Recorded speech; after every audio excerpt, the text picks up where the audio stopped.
How's it going, everybody? And welcome back to another episode of Top Buy, Top Sell here in the A1 Edge Finder, where we're going over our number one buy setup and our number one sell setup of the day. Although today is a special episode because not only are we going to go over our number one buy and number one sell in the Edge Finder, we are also going to break down our number one buy and number one sell in the stock box. So you get a double dose of top buy, top sell today. But before we get into any of that, we have to start out like we always do by checking out COT data. COT data is getting updated every single week as the COT report comes out. And just in case you're unfamiliar, COT data is the commitment of traders data. This is what institutional traders are buying and selling on a weekly basis. So taking a look at this top chart up here, we can see that our bottom three assets, our three most shorted assets, are still the same as they have been for a few weeks now, with the Swiss franc being the most short out of all of them, followed by the Canadian dollar, and then the US 10-year Treasury yield bonds. We see the dollar sitting close to 50-50, although slightly leaning to the short side of things. And then we see the same top three on the long side that we've seen over the past 3 weeks or so. We see silver, gold, and ZAR, the South African rand, sitting at a whopping 95.15% long from institutional traders. Taking a look at our latest weekly COT filings, we can see that the JPY, the Japanese yen, for the second week in a row now, has our most bullish net change. So what we're looking at with this chart, just in case you're unfamiliar, is the change in COT data from the last report to the most recent report. So this column here shows us the total number of long contracts either added or taken away for all of these different assets from last week to this week. And we see the same thing here with the short contracts. So we know that COT positioning has changed. It has increased by 6,025 long contracts on the Japanese yen from last week to this week, and decreased by 18,942 short contracts from last week to this week, giving us a overall long and short percentage of, let's just call it 50-50. It's close enough, but the net change percentage is pretty high, sitting at 6.35%. So that makes it the biggest positive change on a weekly basis in terms of COT positioning. On the other side of things, however, we see the Nikkei, the Japanese stock market, was our biggest change in the opposite direction, sitting at a net change percentage of negative 7.83%.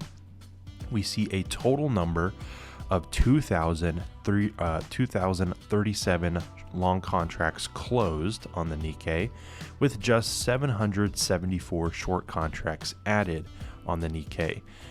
The overall percentage, long and short, is still favored on the long side, over 60%.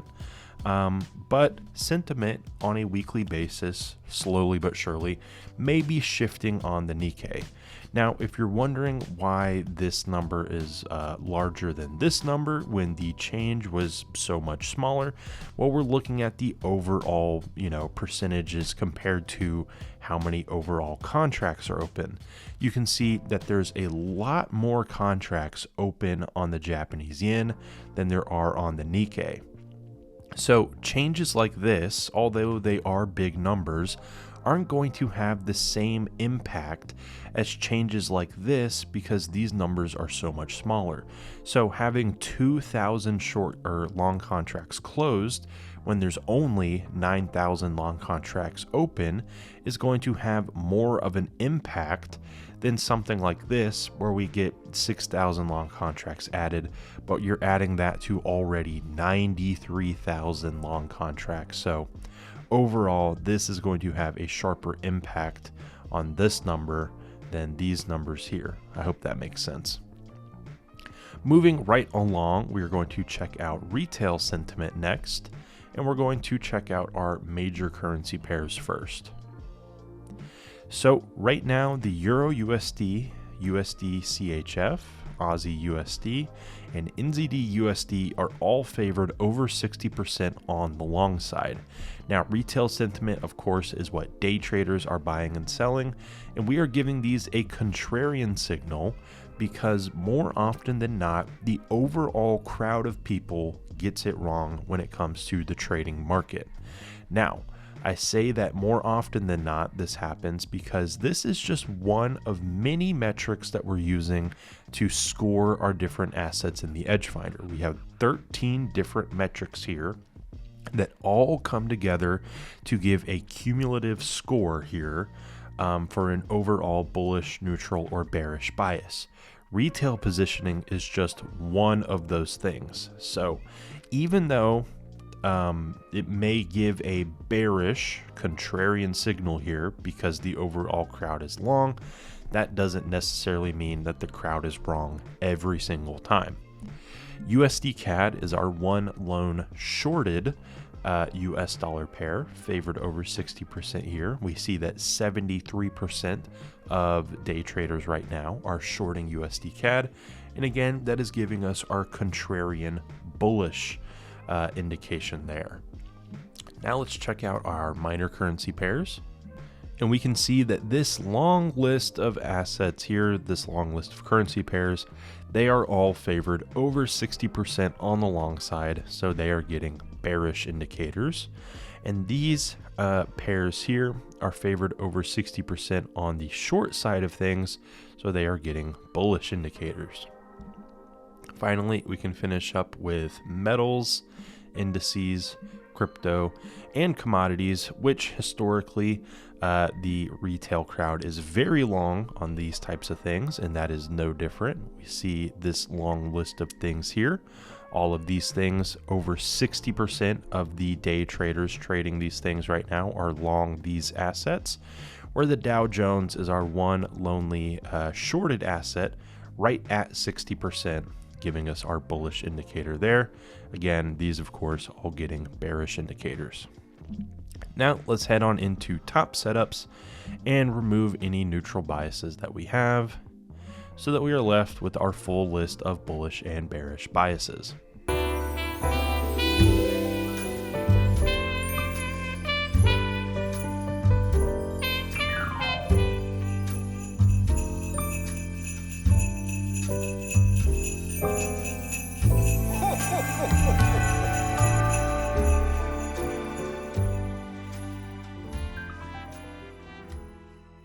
Now, right now we have only one actual currency pair under our bullish biases. It's Euro CAD, but the Edge Finder is also giving bullish biases to things like gold, copper, the Nikkei, and the NASDAQ overall. We do have 4 bearish currencies, with it being USD ZAR, pound yen, CAD yen, dollar yen. So I'm sure that all of you want me to check out gold. That seems to be the most popular thing across the trading markets when we do our live streams or when we do our videos. We get lots of requests for gold. So we can break down gold today. And then on the bearish side of things, we have 2 things that are tied for our most bearish currency pair of the day, CAD yen and dollar yen, both getting scores of -7. But we'll just break down dollar yen. But let's go ahead and start with gold. So I'm going to go into data scanners, gold and silver, and we open right up to our gold page. Gold, like I mentioned already, has a bullish bias score of +6, COT data a score of +2, and retail sentiment a score of -1. So COT data right now is pretty heavily favored long on gold. We see that 86.53% of open long positions from COT traders are in fact long positions. We can actually see the total number of long positions heavily outweighs the total number of short positions. And not only that, but the weekly change, so from last week to this week, was bullish, which means that they added even more long positions from last week to this week. So they have increased their long percentage on gold on a weekly basis. Retail sentiment, on the other hand, with our -1 score, shows that overall 69.22% of retail traders are also long gold. And like I mentioned earlier, that is typically a contrarian signal for us. So it's going to give us our -1 score. Seasonality is a score of +2. And we can see that historically speaking, over the last 10 years averaged together, December is typically a bullish month for gold. Our trend reading is a score of +2, and if we head on into our price forecast tab, we can actually get a look at what the daily chart, the daily price chart that is, for gold looks like. So gold right here, right in the middle. And we can see after a bit of a pullback towards the end of November, gold ranged for a bit, but since the beginning of December and over the last 5 days or so, gold has been in a nice uptrend, and price forecast predicts that that is going to continue to be the case over the next couple of days. Finishing up here, we can take a look at our fundamental data. Here are all of our fundamental scores. We're tracking things like GDP numbers, manufacturing and services PMI numbers, retail numbers, inflation, employment and unemployment numbers, and of course, interest rates as well. And when we're talking about gold, we are talking about XAU USD specifically. So these are all the fundamental numbers for the United States. GDP growth was forecasted at 2.8%, and that is exactly how it came out. So that is a neutral change there. Manufacturing PMIs came out better than expected, and that is actually a bearish thing for gold.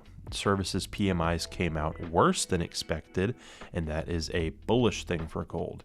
Retail sales came out better than expected, a bearish thing for gold. CPI numbers came out right as expected, so that would be neutral. NFP came out again better than expected, bearish for gold, and the unemployment rate ticked up, and that is a bullish thing for gold. Now, just in case you are curious why good positive fundamental data would be a bad thing for gold, well, oftentimes when the US economy is doing better, people are more interested in investing in the US dollar than they are in gold. Gold is often viewed as kind of like this safe haven thing that when the dollar or the economy isn't doing as well, you can invest in gold just because historically it's been something of great value, right? So when we see the NFP number come out better than expected, meaning that there were more jobs created, then that can be viewed as a positive thing for the economy, aka a positive thing for the US dollar, aka a bearish thing for gold. However, at the same time, we also saw the unemployment rate tick up, which would be a negative thing for the US economy, therefore a positive thing for gold. So that is an example of how we are scoring these things here, and that is all of the data and numbers backing up that +6 bullish bias score on gold. Now, the other thing that we said that we were going to take a look at was our most bearish currency pair of the day, or at least tied for most bearish. We said that we were going to break down USD JPY. So here is USD JPY with that bearish bias score of -7, COT data a score of -2, and retail sentiment a 0 or neutral score. Like we mentioned a little bit earlier, the US dollar is pretty much 50-50 right now, but overall did have a negative weekly change. The Japanese yen, again, same thing, pretty much 50-50, but overall had a positive weekly change. So negative for the dollar, positive for the yen, USD JPY, of course, so we are giving that a -2 score. Retail sentiment is neutral because retail sentiment is about 50-50. It's really not leaning one way or the other. Seasonality, on the other hand, does have a score of -1, and historically speaking, in the month of December, when we take a look at the last 10 years averaged together, December is typically a bearish month for USD JPY. Our trend reading right now is a score of -2. And if we take a look at price forecast, we can see what the daily chart looks like. I will also mention, just because I noticed this earlier today, Nick has been looking at some currency pairs that he was looking to take a trade on. And Nick actually did enter a short position on USD JPY today. I think it reached a level that he liked, and he decided that he was going to short it because it has been dropping somewhat hard ever since the end of November, but in the beginning of December we saw a bit of a pullback to the upside. I think it reached a level that he liked, and he decided with his edge finder confirmation and by taking a look at the technicals and applying it to his own trading strategy, he decided that it reached an appropriate level where he feels like it is safe to go ahead and buy, hoping that it continues to move to the downside, just like price forecast is predicting that it will do. Finishing up here with our fundamental data, we can see again all of our fundamental scores here. We just went over all of that US dollar data. We have all of our fundamental data listed in all of these different tabs here for more in-depth and historical data on things like interest rates and inflation, all of the labor market data you could want, as well as GDP and PMI numbers. All of that is listed and backed up in the Edge Finder for you.